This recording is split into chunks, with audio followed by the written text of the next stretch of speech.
Hey, I'm Decathlon Gamer, and welcome to Grand Tactician Civil War. This is a game that will be releasing in just under a week from now, Friday, August 21st. I've been given an advance copy of this, and I'm excited to get started on the 1862 campaign. Now, the 1861 campaign in this game is currently available.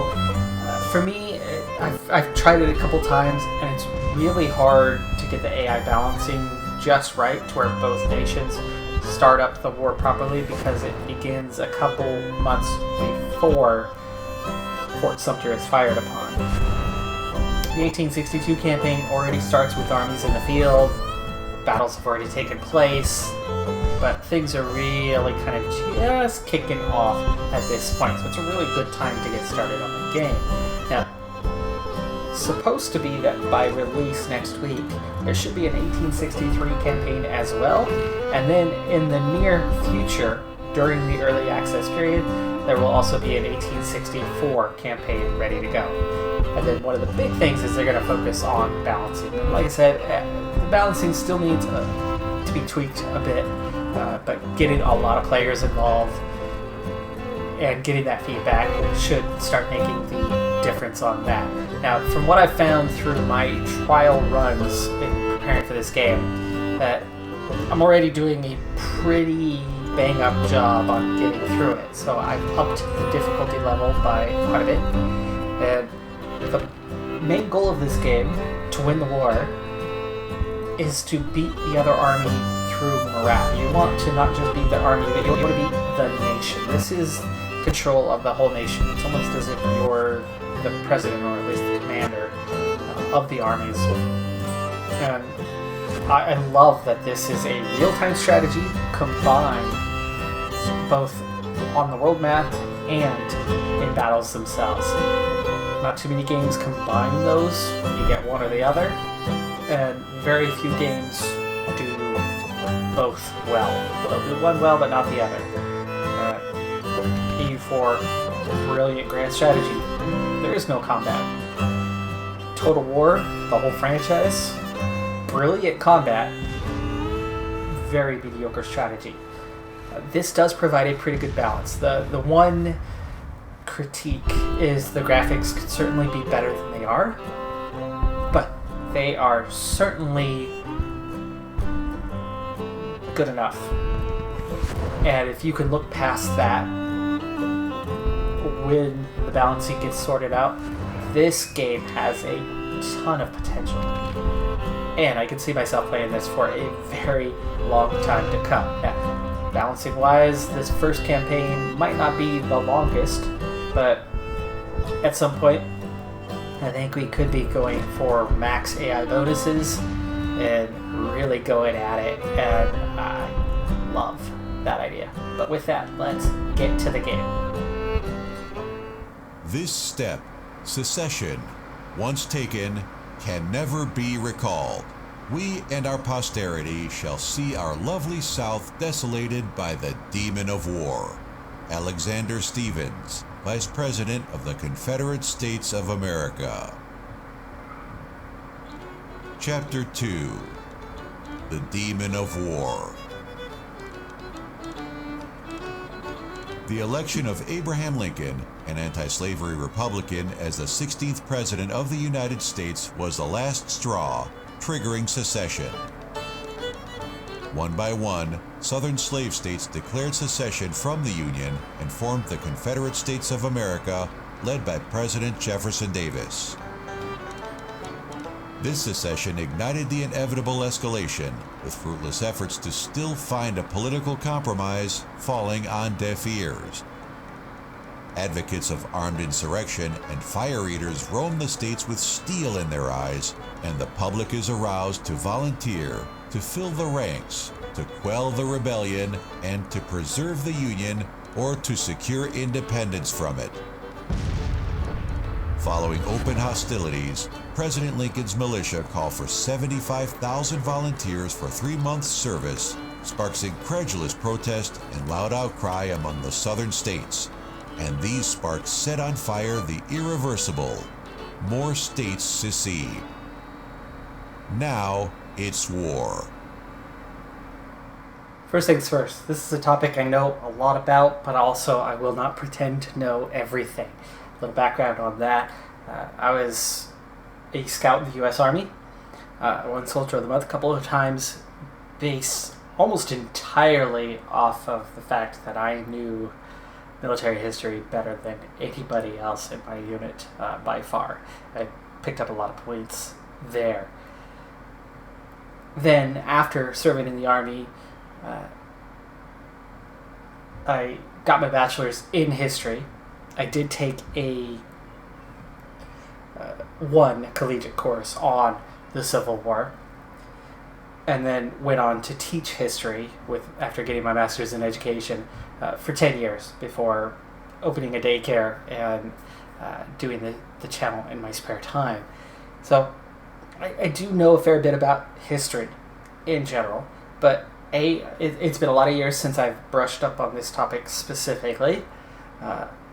And B, like I said, that history is literally everything that's ever happened in the world. Ever.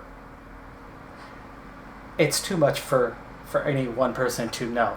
And lifelong historians become experts in various areas but never know everything. And this was definitely one of my weaker topics.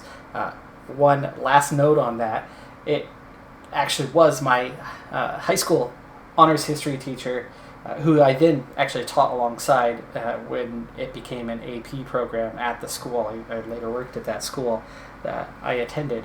But this was his topic. And so I did get a better view of the American Civil War than I did any other American war in her history when I was younger.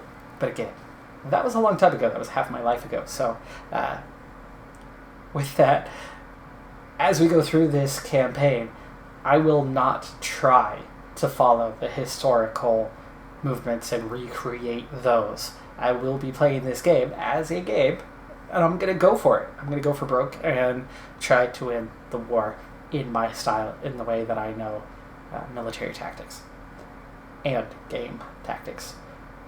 But with that, enough said, let's get to the Civil War. Lincoln vows to quell the rebellion. Volunteers flood city halls, and Confederate armies on the move. One key feature to this game is it is not just North versus South.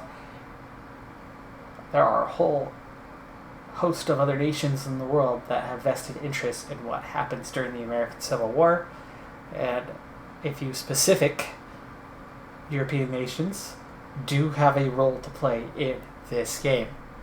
Alright, so first things first, it is a real-time strategy.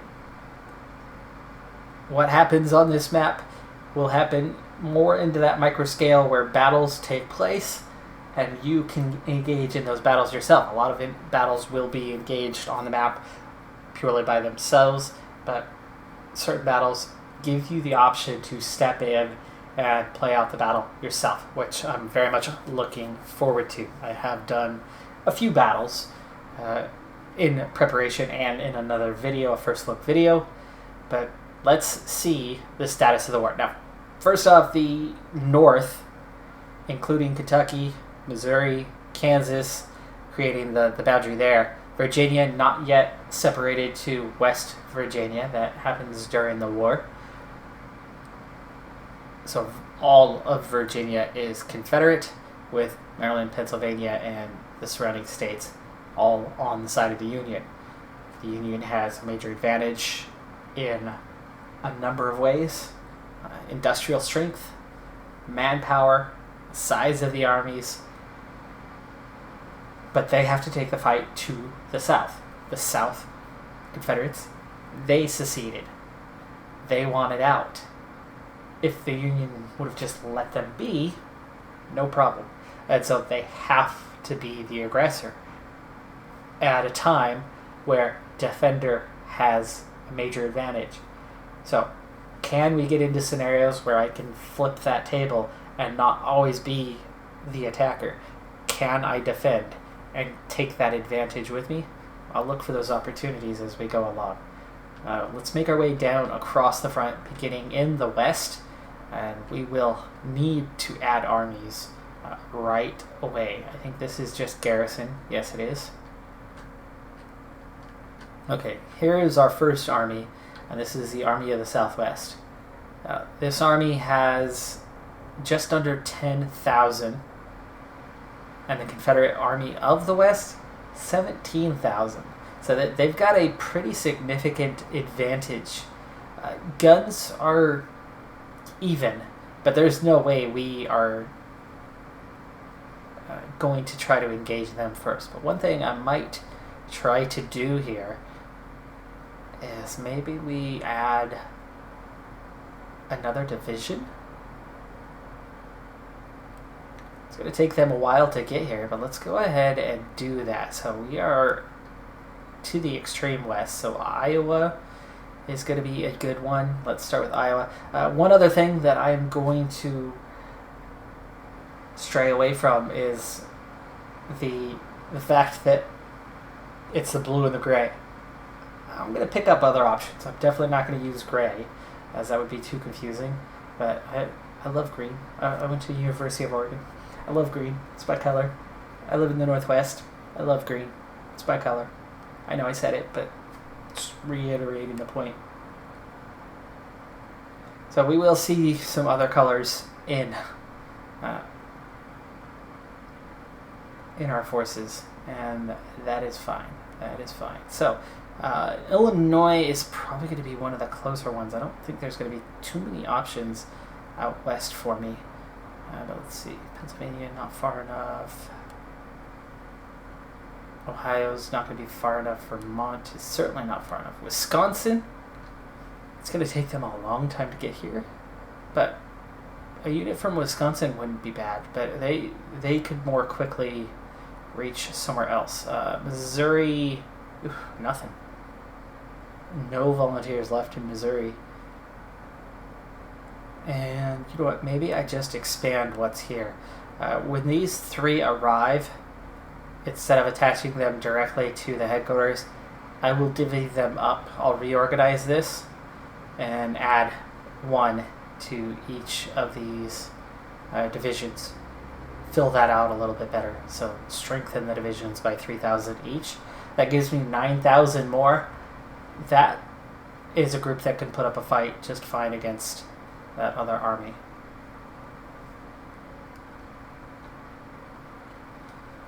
But we might be engaged well before then, so hopefully they're strong enough to hold off. Now here we have the Army of the Mississippi. They've definitely got an advantage over what is below, with 19,000 and 2 garrisoned forts. But this Mississippi River Squadron, they have 6 ships with 32 guns, with 13 with 139. That's nice. But I don't want to take on their garrison at the same time, so let's hold that position for a little bit, see if they might be the aggressor. Okay, Army of the Tennessee holding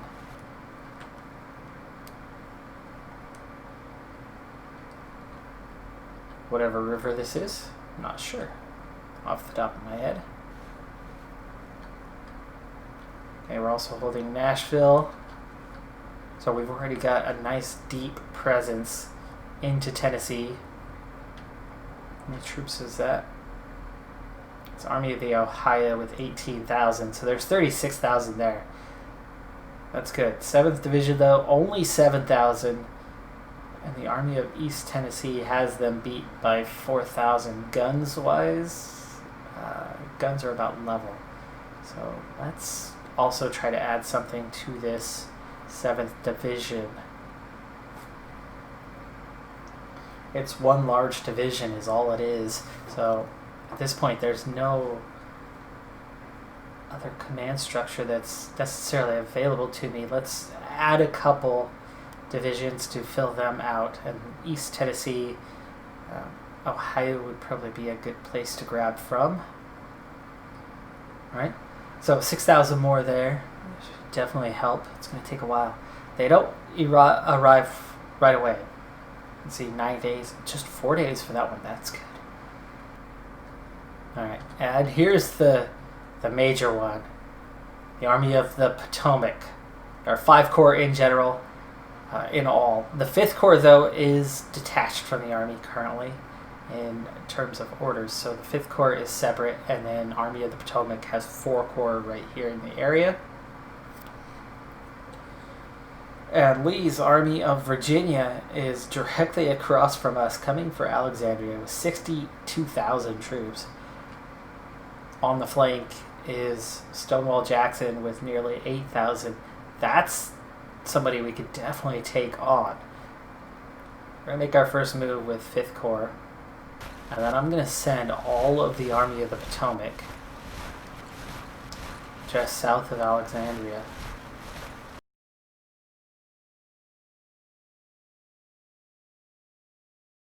I have about, let's see, in these 4 corps, I have 80,000. So we certainly do have an advantage here. I don't necessarily want a big fight, but I need to stop Lee's advance. So like I said, the goal is to beat the other nation on morale. And you can see here we have a -10 currently at this point in the war. National support -11.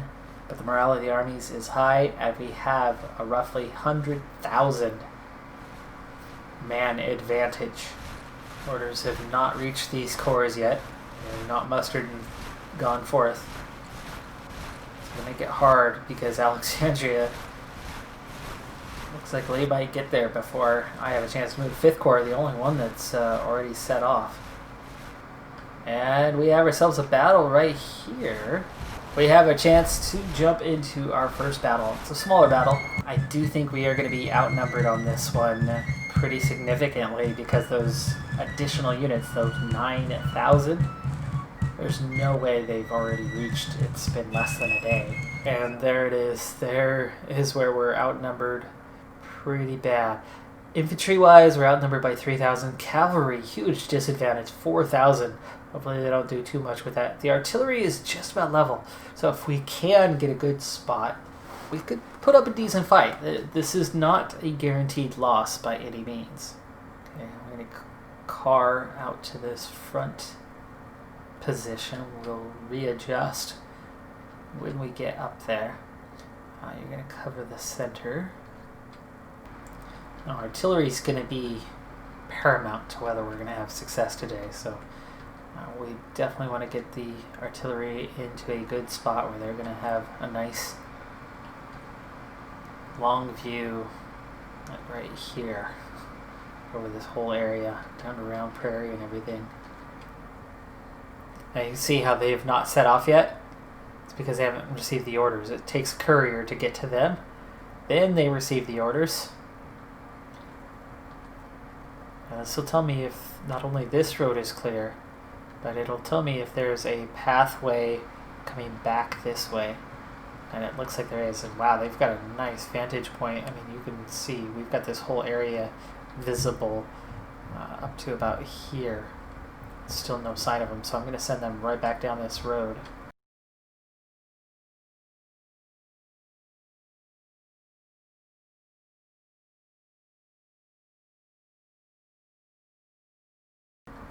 Capturing the victory points doesn't mean much in the game, but you could see, pause.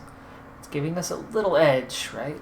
It's going our direction just a little bit, and we're about to claim 10 more. That's a big advantage. But here they come, and oh look, it's cavalry. Already lost sight of Leetown Road, but those guys, it was cavalry, so they're kind of doing the same thing we are. It could be an advance party, and it is. They are coming up. Wow, look at that. End of the first day already. Looks like they're going to come right up to our center, which is beautiful. It's going to give us a real chance in this fight. If anything, if there's nothing over here, we'll tighten this up.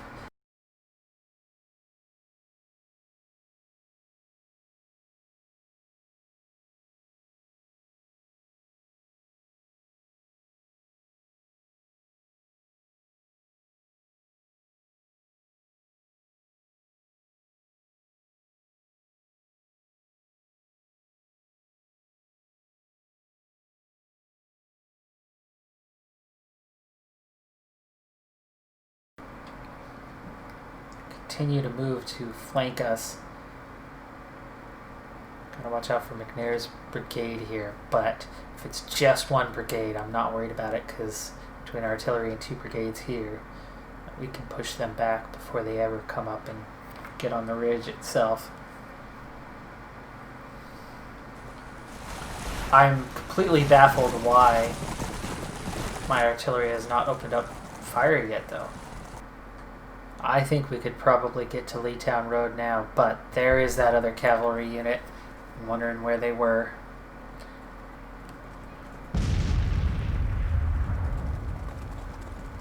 Best part about this is we've inflicted a bit of damage and have taken none. So they do seem, at least at this point,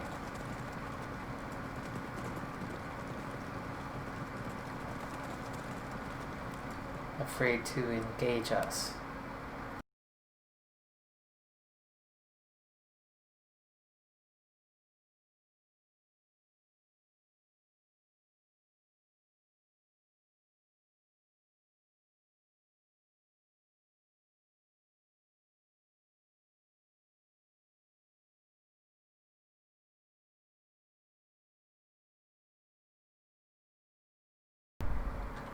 What did they just claim? Okay, somebody just moved back here, Leetown Road. Again, they're chasing my cavalry around.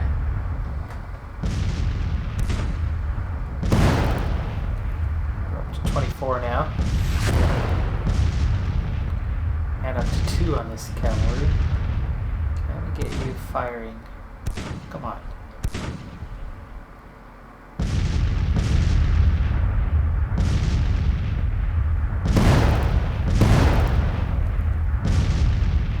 Why is it? We have the same vantage.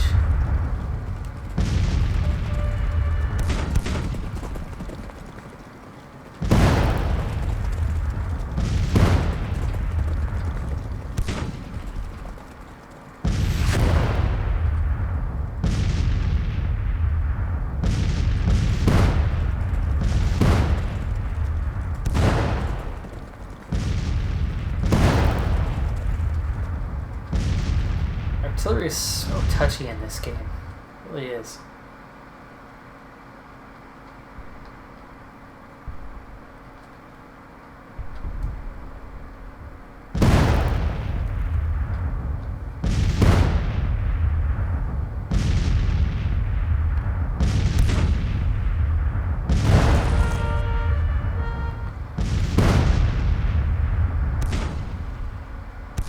Oh, there you go. Now we're firing. Looks like we were just a little too flat on the crest.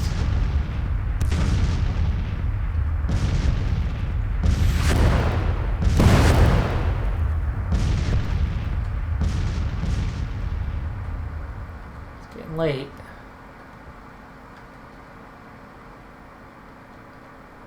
And here's their move, which means they are coming back around the flank. But there you go, we get through the day with 0 casualties and inflict about 30. It's something. It is absolutely something. So I know that through editing, you're only going to see a small portion of this. For me, it did take a while to get through, and doesn't sound like much. But when you are outnumbered nearly 2-1, you don't give up the high ground. It's that simple. This was realistic. And this sort of thing happens. You have a group that's trying to probe and get you to come down from your high ground. They don't want to fully engage you because they know you have good ground. And meanwhile, you're on the high ground. Why would you give that up? Even if they bait you here and there and give you a few chances to kind of come out of it. I think this was absolutely realistic for a lot of what happened during the Civil War, where armies got close to each other, but for one reason or another, one of them just wasn't up for the fight. That is going to do it for this first episode, though, of Grand Tactician Civil War with our Union campaign. There is much more to come. So if you liked what you saw, be sure to hit that like button. You want to see more, hit subscribe. I'm Decathlon Gamer. Thanks for tuning in. I'll see you next time. Have a good one. Be safe out there, and bye for now.